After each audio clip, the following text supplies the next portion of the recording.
So I don't know if we're live yet, are we?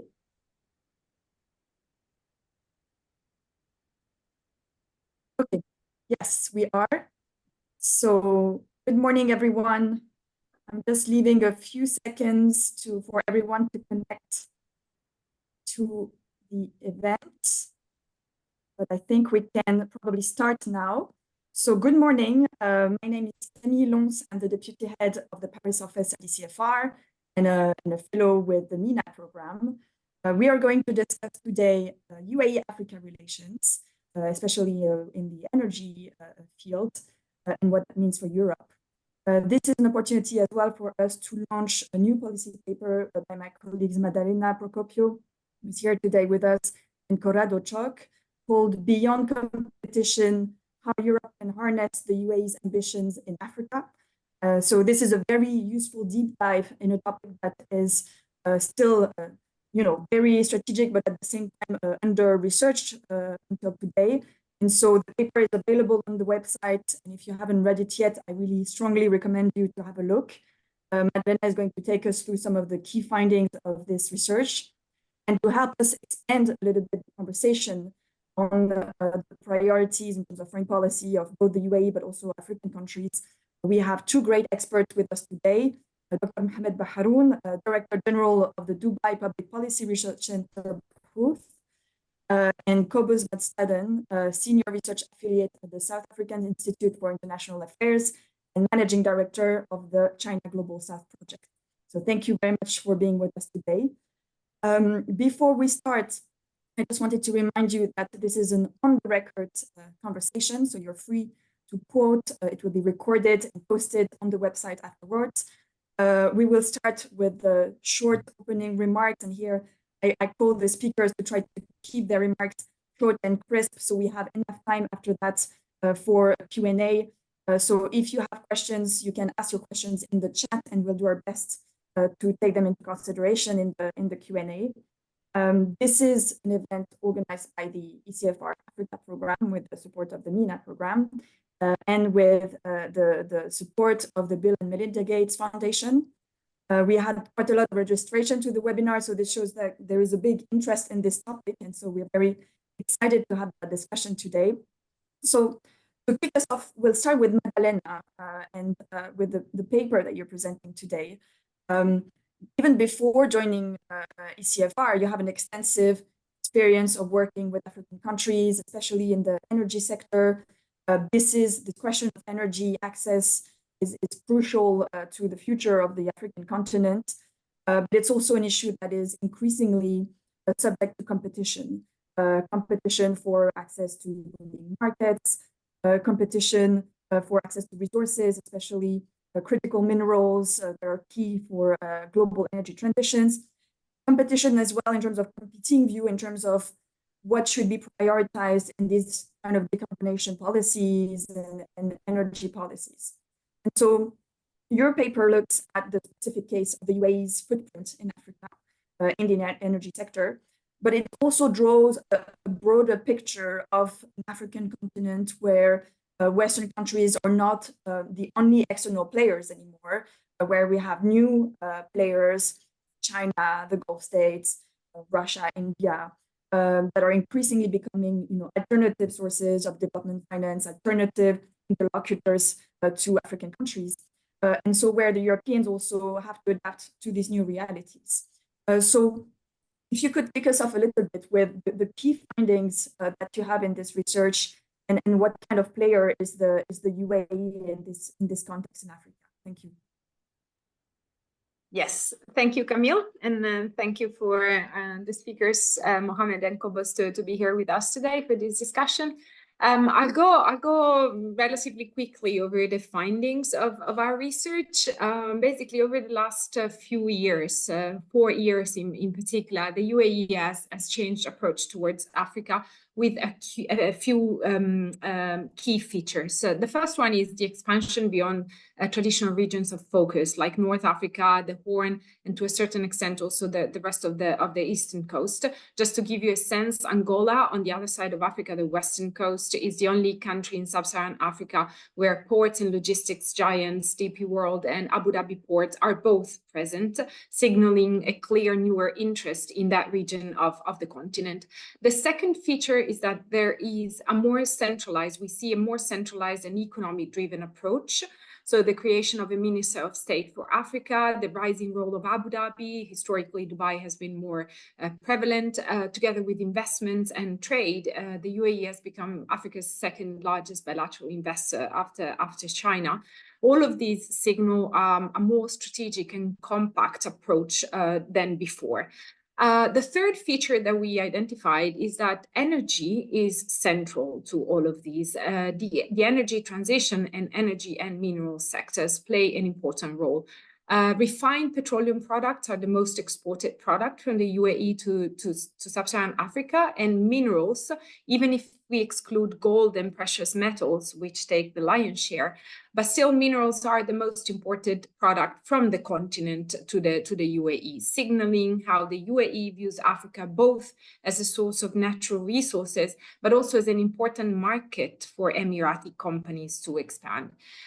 This expansion was driven by multiple factors, and we identified a few. First, like the domestic need from the Emirati side to focus on bolstering the economy after the shocks triggered by the pandemic and the fall in oil prices, adopting a sort of like economic-driven foreign policy more than one largely driven by geopolitical and security consideration as it had been in previous years.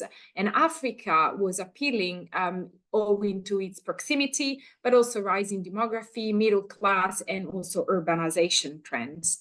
The other element that we notice is that the acceleration of the global energy transition globally, which somehow threatens oil and gas producers, pushed even faster the UAE to seek to diversify revenue streams, and Africa presented vast opportunities also in the energy sector with its gap in energy access, but also endowments in solar, wind, and minerals. Minerals, I want to place a bit of emphasis on this because they're important not just to support Abu Dhabi's ambitions to become a leader in renewables, but also digital and tech sectors, and importantly, the defense sector. Abu Dhabi has been increasing its military spending with also a view to position itself as a growing middle power globally. So acquiring stakes in mineral operations and controlling trade routes for minerals became an area of interest. And the last reason that I want to highlight is that for Abu Dhabi's growing interest, Abu Dhabi's growing interest in Africa is the fact that Africa has the potential to support Abu Dhabi's ambitions to pursue a stronger global role as a middle power, as I was mentioning, leveraging somehow the fragmentation of the global order that followed the pandemics and all the great power rivalries that we are witnessing. So Abu Dhabi started adopting an open door foreign policy, trying to position itself as a partner for the West, the East, the North, the South.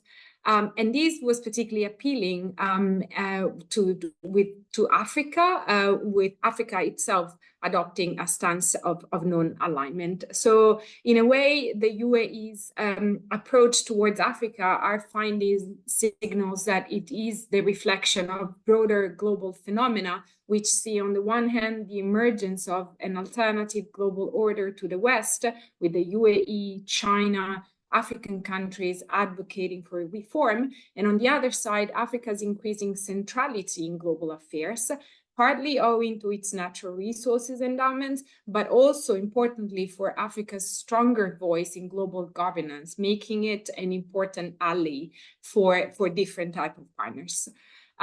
So these are some of the findings that I just wanted to highlight, and I'll stop here for now. Thank you. Thanks a lot, Madalena. And indeed, like we have a lot to unpack with this. I'm turning to Mohammed now. Thank you very much for accepting to talk to us about this topic. You're one of the leading Emirati thinker about UAE's foreign policy, and so it would be great to have a bit of like understand how this kind of Africa strategy fits into the wider foreign policy ambitions of the UAE, because this interest for sub-Saharan Africa from the UAE is relatively recent to some extent.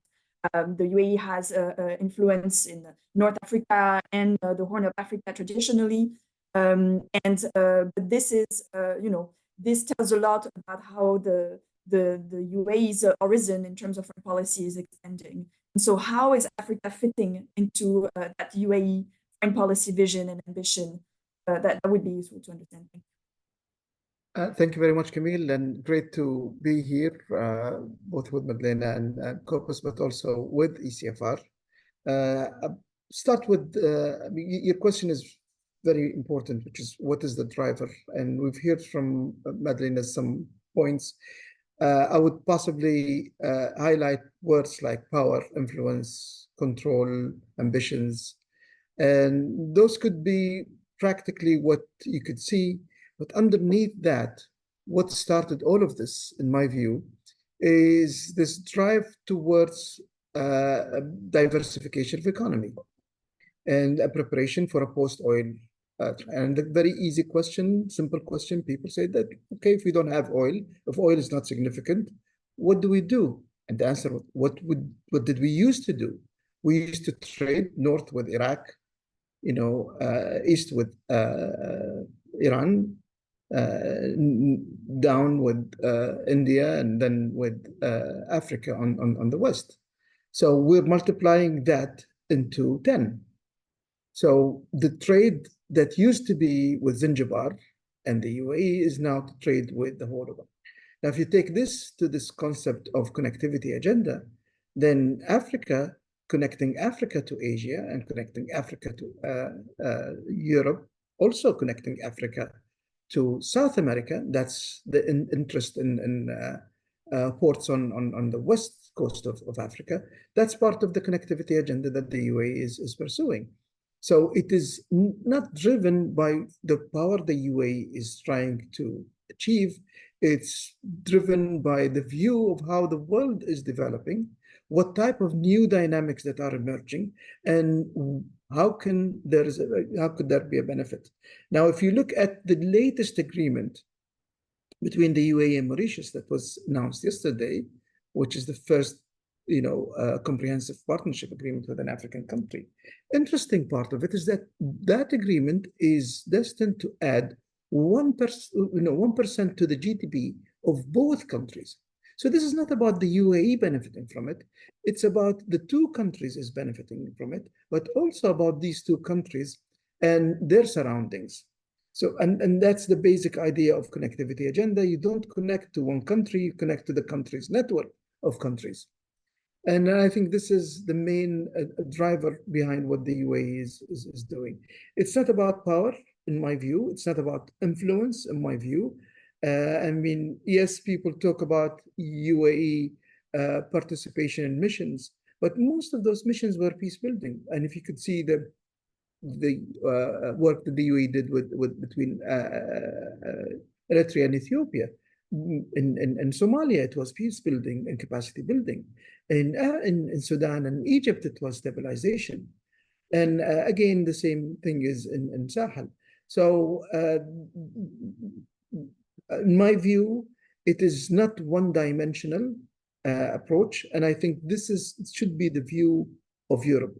Because if Europe looks at it only from the dimension of energy and the phasing out of oil, then it might commit the same mistake others have done by looking at one thing that has 4 dimensions, but forgetting about the 3 dimensions and looking at one dimension. And I'll stop there. Thank you, Mohammed. I'm going to push you a little bit further, if I can. You mentioned the question of diversification, which I think is key for the UAE's perspective here. Can you unpack a little bit how this reach to Africa fits into the UAE's broader push for becoming a global renewables leader? Like how the African, the investment in the African renewable energy sectors makes sense into that broader strategy of the UAE? I think what Madlena mentioned in the paper was accurate. It's not about renewables only, it's about energy and access to energy. And Africa is one of the countries that has least access to energy in the world. So energy is the basis of everything. It's commutation, it's factories, it's light. And that's what we faced, for instance, with COVID, is that the amount of the type of vaccines that was produced in Europe needed a lot of energy to keep them cold. You needed different type of vaccines that does not consume that much energy. Urbanization, again, is an issue that Madeleine mentioned, which is very true, but also the amount of energy a single person needs today versus the amount of energy I needed when I was something like 10 years old. It's totally different in them. So providing energy is a key for providing development. And I think this is the idea, is that we want to help provide more energy to Africa, because if they've got more energy, they will develop, produce more. They will turn from a consumption into production. And that would, in another way, enhance the traffic of connectivity between Africa and Asia, and Africa and Europe and South America. Thank you. I think you made some points that we'll come back to later in the conversation, that I think is important, also in terms of what should be the priority for the development of the energy sector in Africa. And I think here we have different views between African country, the UAE, and the Europeans in terms of what we should prioritize in terms of access to energy and what type of energy. So I think we'll come back to that point a bit later. I want to turn first to Cobus for now the perspective of African countries. How do they look at these new players, non-Western players, from an African standpoint? African countries are rejecting a bit the idea of monogamous relationships, if we can say so. And what can you tell us about an actor like the UAE? How is it received by African countries? Thank you so much. Thank you, and thank you for the invitation from European Council on Foreign Relations. It's fantastic to join everyone. So, we're discussing this, I think, at a very interesting moment for Africa, because as Mohammed was pointing out, and Madeleine was pointing out, the global order is shifting in a way that is both destabilizing, I think, in lots of ways, but also opens up a lot of opportunities for Africa. So, Africa's relationship with China, I think, kicked off a lot of these developments, and China, to a certain extent, changed the landscape in Africa. I think the Chinese involvement, disproved a set of kind of earlier perceptions and opened up new kind of ideas of what cooperating with Africa could look like. Particularly, it took Africa out of a very narrow kind of like set of narratives around aid, and security, and simply the fact that Chinese companies moved in, delivered projects on time, and then moved along, that alone kind of like changed, I think, dominant perceptions of what it means to do business in Africa quite fundamentally. At the same time, like Chinese involvement in Africa has also rapidly changed over the last 2 or 3 years. So we're now in a situation where China isn't necessarily in a position of the only non-Western large-scale donor to, or not donor, I mean like financer of African projects. It's now a situation where, in the first place, non-Western financiers have become normalized, I think, as partners to Africa. But at the same time, China has reached a certain limit to the kind of work it can do there, because of the limits to how much sovereign debt African countries can absorb from China's earlier financing models, and limits to the amount of debt that China can provide at the moment because of economic constraints within China. So China itself, it's moving on to a very hybridized and innovative financing models, but at the same time, Africa is now turning to partners like the UAE to add to these to this finance, but at the same time to also leverage to diversify its relationship away from China, because with China, because I think it's become clear that there's certain risks involved in the China-Africa relationship itself. So the United Arab Emirates is really one of the really uniquely positioned partners in this moment. Some of it's what makes it unique, I think, it's in the first place it's geographical positioning. So it has this like the UAE and Africa are kind of locked together geographically. So in that sense, they have a shared set of priorities and a shared set of futures that can be developed as a shared project. It's not just this kind of like external like power dropping in and leaving again. At the same time, there's a closer collaboration between state entities and private entities, in the case of the UAE, which echoes the way that China operates in Africa as well. And that sets up an interesting contrast with some of the difficulties that both the United States and Europe have faced in dealing with Africa. So, we've seen the rapid development of initiatives like the Global Gateway and the Partnership for Global Infrastructure and Investment coming from Western countries. But one of the big challenges in those initiatives have been trying to get the Western private sector companies to really commit to new investments in Africa. So I'm just back from the US, where I was speaking to a lot of US Africa stakeholders, and one of them, kind of framed it in this way. She was saying that she works in trying to facilitate investment between the US and Africa.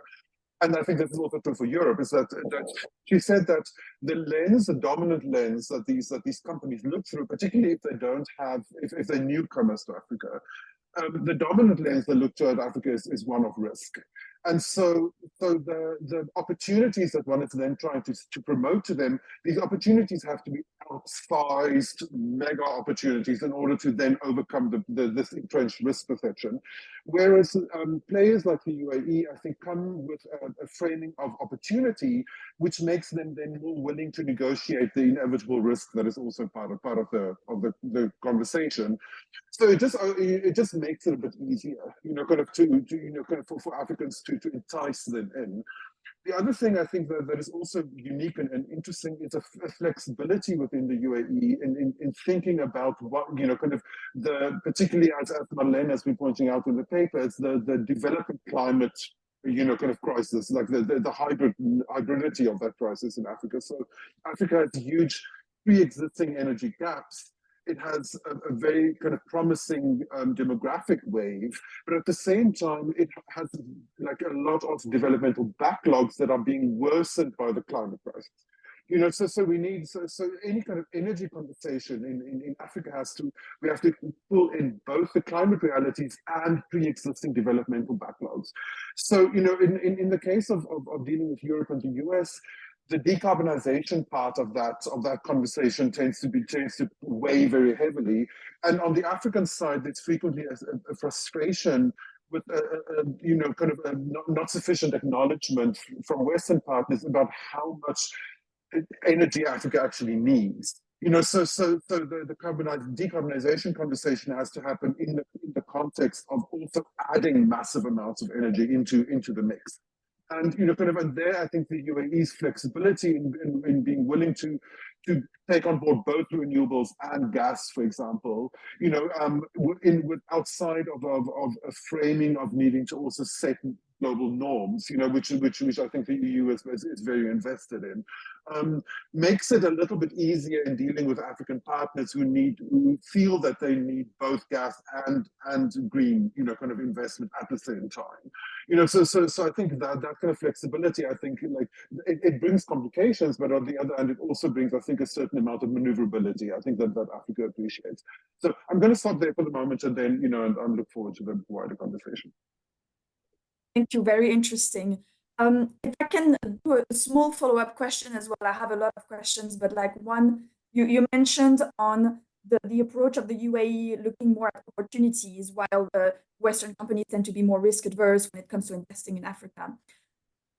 Do you feel that the UAE, but also China, might change this approach while facing some setbacks? Because we've seen in the past few years Chinese companies have been investing a lot on the continent, but they've also faced quite a number of setbacks of risks of debt crisis in a number of countries, African countries where they had invested. And so do you feel also that there is maybe a possibility that this approach might change a little bit in the future, that there might be some recalibration or learning curve in the way these countries interact with the investment in Africa, or not necessarily? I think so. I think what's part of this flexibility that I mentioned is also this continuous pivoting. Kind of as to keep changing and adapting to new both opportunities and emerging risks. So as you say, like Chinese companies have faced some headwinds in the last few years. But at the same time, a lot of what is less frequently mentioned is also that they also face a lot of successes. So it's definitely a kind of a mixed bag of the two. And I think what has been framed as a kind of retreat of Chinese financing, I think it's actually as a kind of a recalibration. And I think what we're going to be seeing in September in the Forum of China-Africa Cooperation will be the announcement of what I tend to think will be the announcement of a new set of engagements and a new set of investments. Similarly, I think the UAE, I think, is very aware, I think, partly because of China's track record, of some of the risks involved.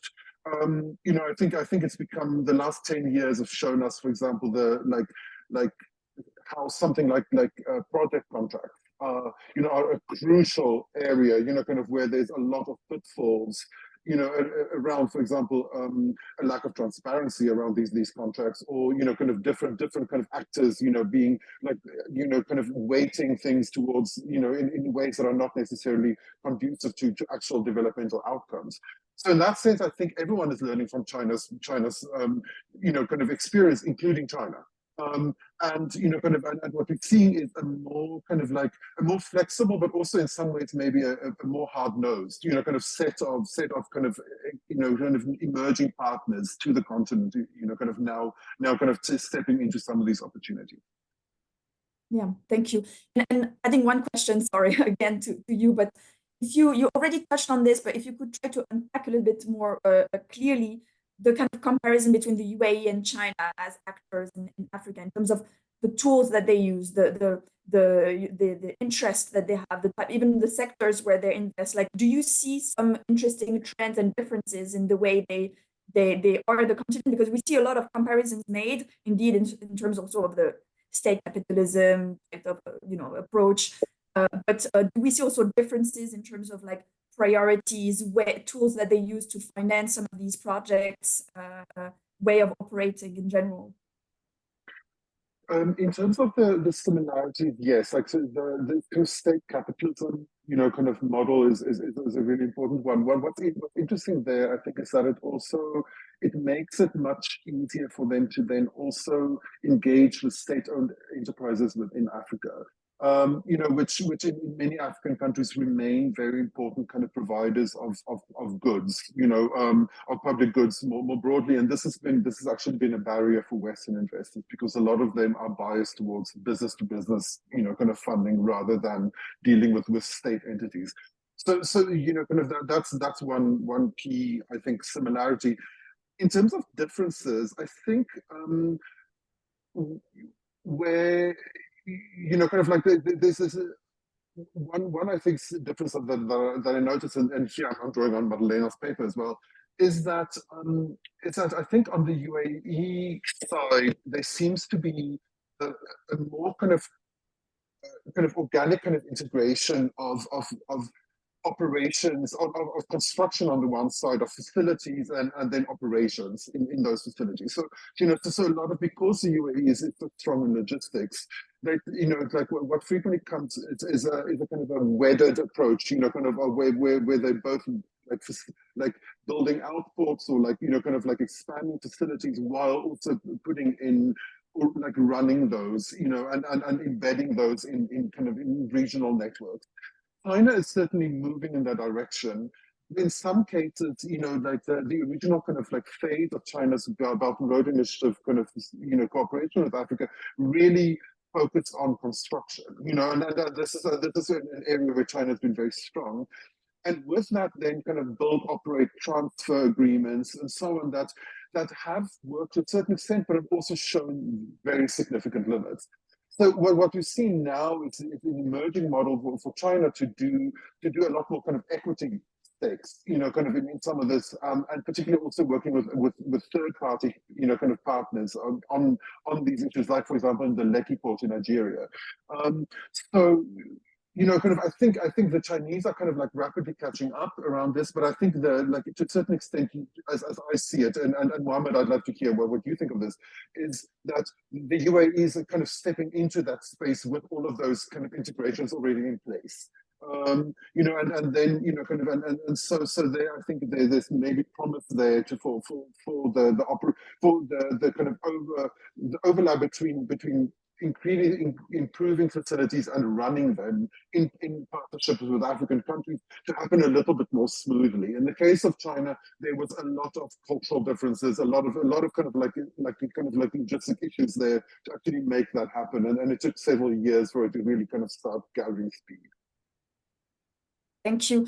Mohammed, do you want to respond to this a little bit quickly, and also in terms of like, yeah, what do you think from your perspective, or the different approach between UAE, China, or maybe other actors? And yeah, I'd agree on the similarities first, that both China and the UAE are providing Africa with access to markets.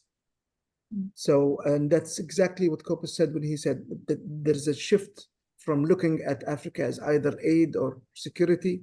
There is an access to market. People now are talking about investment in Africa rather than just getting out resources, which was, traditionally the colonialist approach to Africa. We need to get resources. I think there is more emphasis from the UAE part, this is the difference, on human capital, on people as a capital, as a resource, rather than just the mineral capital. So there's a lot of work on capacity building on the role, and I think this is going to be needed more in the future. We will need more people on the job market, and creating the way of it's a young country, a lot of people, and I think this is going to be important to Europe, even though it's counter to the current wisdom of curbing immigration. But you need people to work on farms. You need people to secure food security, and I think that is one of those areas where. But the connection now is not only to Asia, not only to China. The connection is expanding to other areas as well. Thanks, Mohammed. Coming back to Madalena a little bit, and we'll start digging a bit on some of the difficult questions as well. So Madalena, you've been advocating for Europeans to focus more on how to cooperate with the UAE on building this kind of common objectives in the region, especially in terms of energy transitions. But at the same time, we know that there are areas where there's not always alignment between the vision of the Europeans and the vision of the UAE in Africa. So how should the Europeans go about this? How, what are the risks of working more with the UAE, but what also are the opportunities of doing so? Yeah, sorry, my microphone. Yes, so yes, in the paper we wanted to highlight. After research, of course, we decided to focus on unpacking this idea of competing but also cooperating. Europe often focuses on the differences with so-called non-aligned countries like the UAE, like China, and very little on shared objectives or overlapping interests. For example, it emphasizes that the UAE and many African countries have a different take on the exploitation of oil and gas, like came up in this discussion. in a way blaming them for this approach against climate objectives, but actually it overlooks the fact that the UAE is also investing significantly in renewables in Africa, and it's an area of shared interest with Europe. So yes, there are differences. The UAE, similarly to China, presents challenges, as Cobus and Mohammed mentioned. It presents challenges to Western notions of an international order based on liberal values. We are different in that. There's also a sort of vertical approach to decision-making, which makes the decision-making in the UAE fast, although not always as open, as shared as it happens in Europe, or transparent.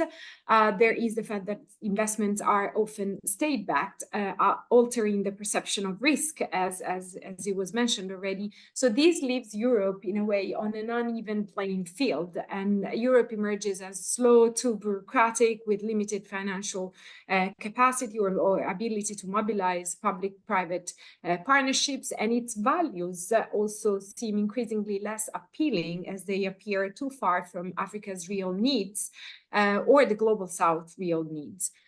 To compete in this battle of narratives and approaches, European players tend to portray the European model as superior, as morally superior, and that of non-aligned players as less so. And they tend to basically ask partners to align to the European model, to have an exclusive type of relationship based on shared values. But this is not really working as we figured out. The current context of global order, fragmentation, diversification, non-alignment, with a growing gap between the West and the global South, is showing all the shortcomings of this exclusionary type of approach. For this reason, we suggested a rethink of the way relations with others are conceived, like with the UAE, not focusing only on the differences, but seeing the similarities and trying to build on them, leveraging each other's strengths. For example, while the UAE can bring to the table logistics networks, as mentioned, it can bring the ability, the financial ability to scale up projects, and I'm just mentioning a few. Europe can offer extensive networks in Africa, supporting technological advancements, also support to develop regulatory and market stability, which is something that any investor, any private sector player for any corner of the world would value, even those that are state-backed. These would, however, imply an acceptance on the European side that it is possible to strengthen cooperation with non-aligned partners in areas where there is substantial common ground, while accepting that there are areas where cooperation is simply not feasible due to different political and economic interests, as well as governance and other. While, in a way, competing to prevail in this battle often takes over, no country today can navigate the current political and economic order alone. So cooperating, what we've been advocating is that cooperating could be contributing not only to improving living conditions in Africa, fast-tracking the deployment of renewables or anyway improving energy access, but also improving the climate for investors through enhancing soft and hard infrastructure like capacity building, regulatory frameworks, financial stability, the grids. Eventually, Africa needs and wants investments. And actually, this is also the interest of the UAE and Europe. So that's why we've been emphasizing cooperating to try and unlock opportunities that at the moment are kind of scattered across these countries and not combined or coordinated. Thanks, Magdalena. Very interesting. I'll try to come to one of the difficult questions that you briefly mentioned. I think it's important to address one of the elephants in the room, which is the more political dimension of the UAE's involvement in Africa. And there is, of course, and even if put it on the side, there is a dimension of competition. We know that especially the involvement in the Horn of Africa has been driven by intra-Gulf competition at some point. That was one of the key drivers of the UAE's involvement in that region. One of the key drivers among many other drivers, of course, economic demand, etc. But it was one of the elements.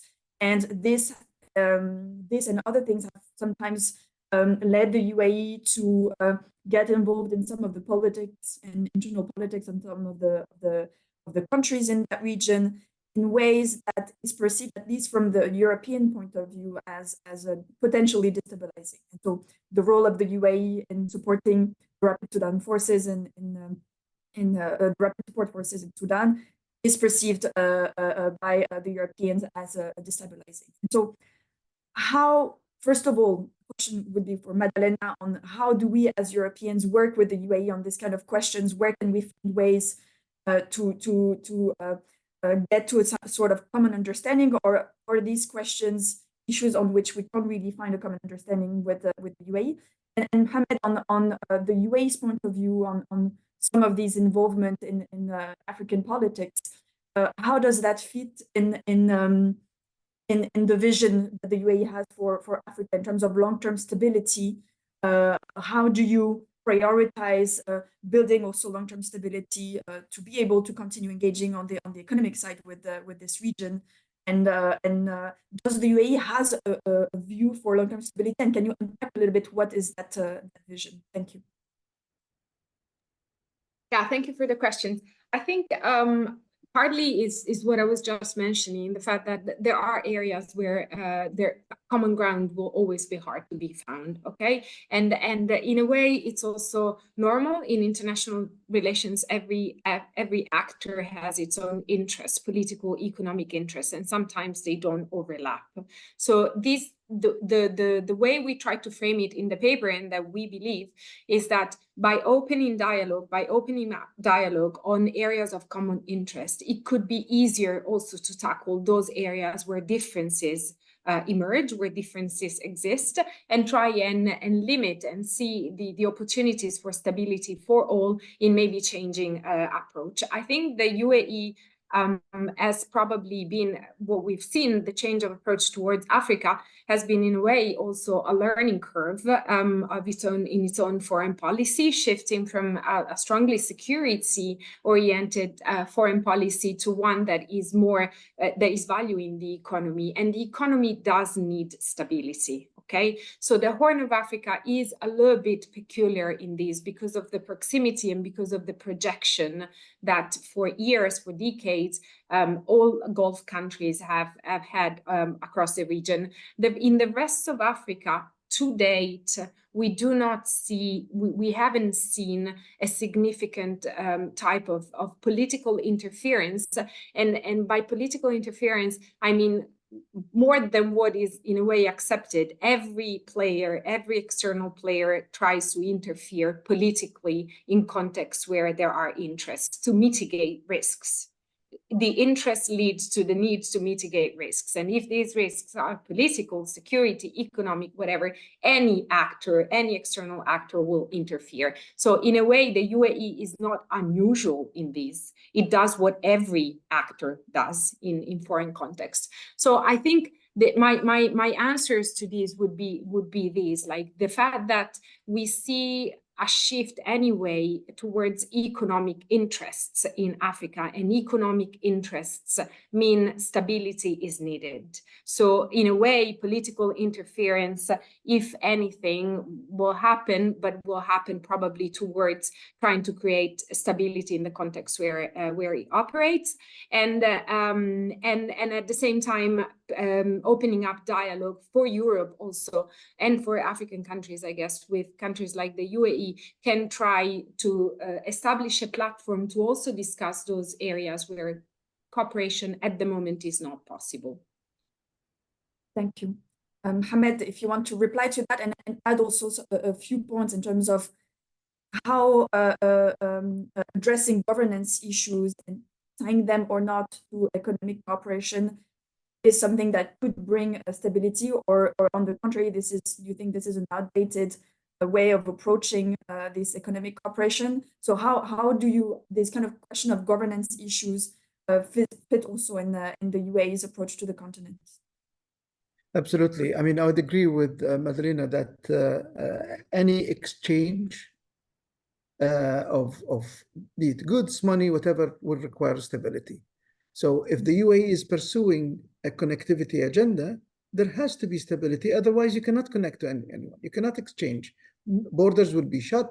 You won't be able to talk to anyone. So this is definitely part of what particularly on Sudan, because this has emerged in your question and other questions online.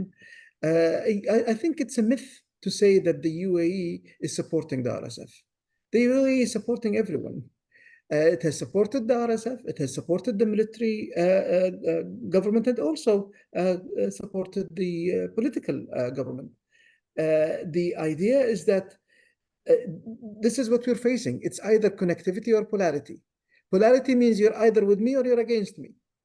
And if the current government in Sudan thinks that if you're going to have relationship with both parties, that means you're against them because you're not fully with them, and that means you're. I don't think this is accurate. What we're looking at is that this war has to stop, and people have to start talking. Your question on governance is absolutely. I mean, on what basis are you going to exchange money if you don't have governance?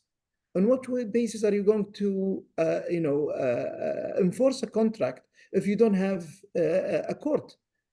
If this is ABC. So investment in governance is definitely part of any type of trade relationship with any country. Now, the trick is, the real challenge is that this is not bilateral. And a question on Morocco, for instance, the UAE is investing in the pipeline between Morocco and Nigeria. But that pipeline moves across a number of those countries, and you need to find a way for all of these countries to have an understanding, a governance way of managing it and benefiting from it. And that is the challenge, is that once you need to align a number of parts on a number of ideas that would benefit them, it's always going to be challenging. And as Madlena said, people will use this politically one way or another for their interest. But in reality, I mean, again, I don't agree that the UAE is supporting one faction over another. And we've seen in the final call, the late call between Sheikh Mohammed bin Zayed and Burhan, that there hasn't been that type of support. And there has been a lot of investment in Sudan on food security. There has been a lot of investment in Sudan on gold, but there also has been a lot of investment in Sudan on trade. So for that investment to yield, there has to be stability in Sudan, and there is no stability if the war continues. And I think it's the same position on Sudan, it's the same position on Gaza, it's the same position in Ukraine. The war has to stop. Otherwise, other people are going to suffer, because the world is interconnected. Thank you, Mohammed. I want to go to Cobus a little bit, because he's been listening to all these discussions and didn't have the opportunity to come in. So if you could follow up a bit on these kind of debates from the African perspective, how are the different players, external players, the EU, the US, the UAE, the Gulf states in general, China, how do you feel they what do they bring to the African needs in terms of stability, in terms of financing of key projects, in terms of energy access, and from the African perspective, who are the key players? Is it a kind of division of labor where different players bring different type of things? What are the key allies on this front that really bring this kind of long-term, cater to these long-term needs of African countries? Yeah, so it's a very interesting question. I think in the first place, I think the general thing one has to say about Africa is that Africa needs more partners. So it's like there's so much space for different kinds of cooperation. There's so much demand for different kinds of goods that Africa does potentially provide a space for actors who usually would find it very difficult to cooperate, to actually work together, but also for spaces for them to work adjacently. So in a lot of this, for example, has been just in relation to, again, to Western Western-led, infrastructure initiatives around critical minerals, for example, like PGI, for example, and the Global Gateway. There's been one of the contradictions that have emerged there has been, a focus from Western countries to try and kind of exclude actors like China from certain kind of areas, and then pressure from African countries to be like, yeah, but we're going to still be working with China on a lot of different things. So in some kind of way, there has to be a kind of a pragmatic making of space, kind of in there to be able to fit everyone in, because that in the end is what Africa needs. So I think in that sense, specifically in relation to Europe, I think, and Western power, what I've been kind of advocating, I think, is a slight shift in perception around kind of norm setting. Whereas, I think that there's still a very strong kind of like emphasis on coming from Europe and the US that norms are universal, and of course that makes sense. The first is on trade and trade and kind of environmental stuff, that those are interconnected areas, and one needs some form of like universal like standard setting. And of course, we all would love to, kind of to focus on global shared humanitarian, kind of standards. Of course, those are really important goals. What I've been kind of calling for is the emphasis on norm setting in Europe, particularly, to be thought of rather than a kind of a set of universal laws, rather and more as a kind of a space of economic opportunity, of like a space of unique skills.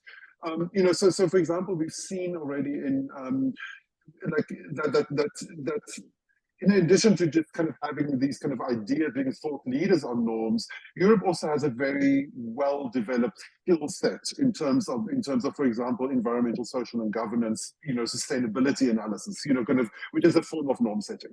So what we've seen already actually happening in these projects in Africa is for African governments to outsource construction to Chinese companies, for example, and then the ESG, like kind of like sustainability analysis to European companies. So it's that, it points to a direction of a way where all of these different kind of priorities can be integrated. What needs to happen I think on the African side particularly is a much more kind of political will needs to be put into continental structures.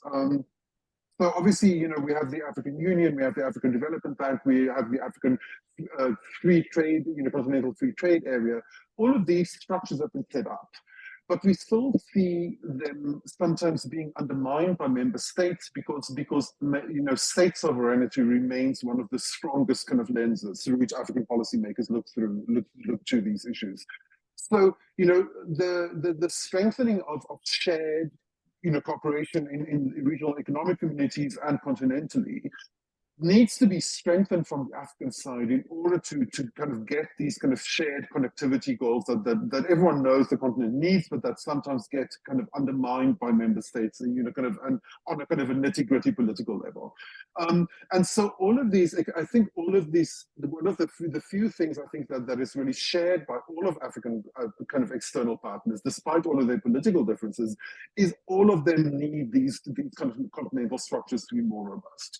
They need them to actually be norm leaders and to have the teeth to insist on their norms being implemented by member states. So so capacity building and kind of like sometimes targeted funding and other forms of strengthening these larger overarching kind of meta structures across the continent is one, I think, shared space where all of these external partners can actually find a way to cooperate. I would also, I think, kind of there is the need, I think, I think another, I think, like issue, particularly again on Western side, is to be realistic about the way that Western power shows up on the ground in Africa.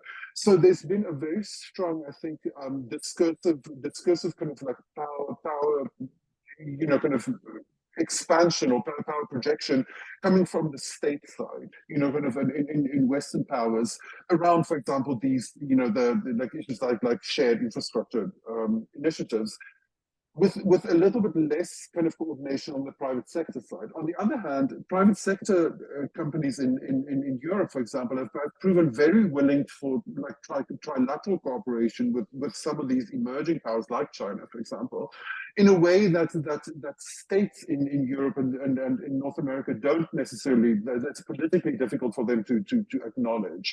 So I think there's a space of opportunity there for European and other Western private sector actors to step into trilateral cooperation agreements, which would then also help to build shared sets of standards and shared kind of ways of doing business between them and private sector, counterparts coming from the UAE and other emerging partners, and to then find pragmatic ways of working with different African actors across different kind of levels. So, for example, if you look at the Lekki project, again, the deepwater port in Nigeria, there it's both like Chinese companies, private companies, French private companies, and Lagos city government, for example, they are all kind of like stakeholders there, kind of in addition to the Nigerian state.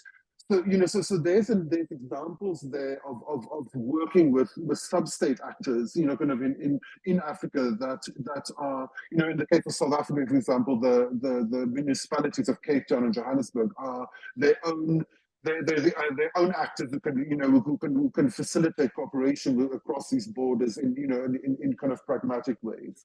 So I think those are some kind of indicators of how kind of these things could work. Thank you. Very, very interesting. I was going to actually ask you to do some wrap-up comments with some recommendations, and you're doing it very well. So I don't need to ask you that. I had a last very short question, but because we're nearing the end, I'll ask everyone to keep their last comments very short, like one or 2 minutes max. The last minute question to you that I really wanted to ask is more on the soft power of these external powers to Africa, and the kind of perceptions from the the general population, or even the leadership of countries like the UAE, the Gulf states versus China or the EU. Like, if you had some comments on that, I'd be very curious to hear, and I'll come back to the others for like very wrap up comments. Thank you. In relation to soft power, I think what is one of the strongest vectors of soft power for both the UAE and China are that they represent very concrete examples of extremely rapid development. So China and Dubai particularly are now the two emblems of big, like, fancy cities, for African countries. Like, a lot of Africans go to Dubai a lot. They have a very concrete idea of what that kind of like on the ground like modernity looks like in the case of Dubai and in the case of China. So both of them are now, I think, the dominant examples of kind of 21st century kind of like everyday like modern life, kind of to a lot of Africans. And I think that represents an incredibly valuable kind of like soft power resource for both countries. Thank you very much. Mohammed, any comments in terms of your recommendations, what the UAE could do more with the Europeans in Africa, and yeah, what should we focus on, do you think? Absolutely. But one quick note on soft power. Part, I think, of the soft power is that there is no superiority, as Madlena was. There is respect for others, and there's an attempt to help rather than impose ideas. I think that's part of the soft power both China and the UAE brings in. They don't have, a superior moral agenda that they want to impose. On how to work, first of all, how not to work. I think Europe would possibly get into a mistake if it looks at UAE in Africa as a way to counter China. And I think that is because then you're not helping Africa, you're helping your own agenda against China. And I think this is a discourse we've heard several times from people who think that China is the biggest evil. The second thing is connectivity. Yes, energy right now is the major focus, but also Europe has a digital gateway project. And digital connectivity is one of those things. And then we've seen the UAE and Microsoft, for instance, teaming up together for helping digital connectivity out of Kenya, but across Africa. So that's another way. The third way is looking at the new security, because security is not out. Security is still there, but there's a new security paradigm that looks at energy security, looks at food security, water security, climate security, health security. These are areas that I think Europe can offer a lot and partners not only with the UAE, but also with other actors. There's more GCC actors now at play, and saying, look, we want to do this because if there's a major problem with Africa, we will have another major problem in Europe. So that's another area of partnership. Thank you very much, Mohamed. And Madalena, finally, for a very brief last comments and wrap up from this whole discussion. Yeah, thank you, Camille. I'll just be very brief and reiterate what I've already said. But maybe one point that emerged quite significantly is how Europe really lags behind players like the UAE and China when it comes to public-private connections, and the need for Europe to sort these out internally, to figure out a way for state actors to bring, or anyway, institutional actors to bring the private sector on board, because the European private sector has capacity, has innovation, has money, has so much, and has interest often in moving into African contexts. But there are often what we find is that some sort of basic securities are needed for it to actually move into specific contexts, and this is where the gap is with the public sector, with public money. So this is definitely something that we'll try and work on and push in the coming months. And also maybe one of the takeaways is that there is a lot of interest and energy around these, not only the pure energy, but just like commitment to working and an interest towards that. And we found it in consultations over the past few months in the UAE, in African context, in European context. So the difficulty now, or the challenge, which is also exciting, is to try and find a model for cooperating. And we started with energy because it's so important for many reasons, like it was mentioned, but it can be agriculture, it can be digital and tech, as mentioned, it can be many other sectors. So the challenge again, and I want to see it as an opportunity for us all as thinkers, as academics, and then policymakers, is to try and find this model of engagement that tries and matches or anyway clears the differences and tries to focus on what can be achieved together. So yeah, I'll stop here and thank you very much. Thank you, Madalena. And there is indeed a lot of ground that we could cover. We could continue speaking for hours. We try to start to unpack some of the key issues here in 1 hour. But the good thing is that Madalena and ECFR in general, we're going to continue working on these topics, expanding the research and doing more of these kind of discussions. So if you're interested, please stay tuned, and more will come very soon. Thank you very much to the speakers for their time and their very illuminating comments. This was recorded, so you'll find the recording of this event on our website. And we look forward to seeing you all again very soon. Thank you very much.